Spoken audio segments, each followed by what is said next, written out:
To, čo robia politici vo vzťahu k Rusku, slovenskí politici, ja to označujem veľmi tvrdým slovom, to je vlastizrada. A tí ostatní, ktorí participujú na tom, to nie sú koaliční partneri, to sú spolupáchatelia. To treba povedať na rovinu. Prečo ten Robert Fico do tej Moskvy za takýchto okolností a za takýchto historických súvislostí vôbec ide? No, pretože jeho 3 najhoršie vlády v histórii, predtým, ako nastala táto štvrtá, tá je definitívne najhoršia, táto krajina veľmi upadla. Zdravotníctvo, školstvo, ekonomika, rozvojové programy, to všetko je stratené. A okrem toho, nebyť jednej poslankyne, Fico by bol vo vyšetrovacej väzbe.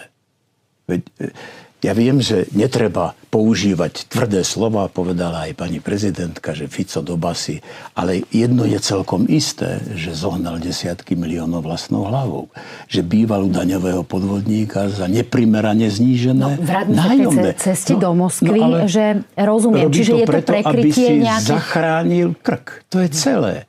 A aby mal moc. Fico má erotický vzťah k moci. On je ňou posadnutý a to je zmysel jeho života. Táto krajina mu je ukradnutá. Okrem toho, čo to znamená mať lacný plyn a mať lacné za takýchto podmienok?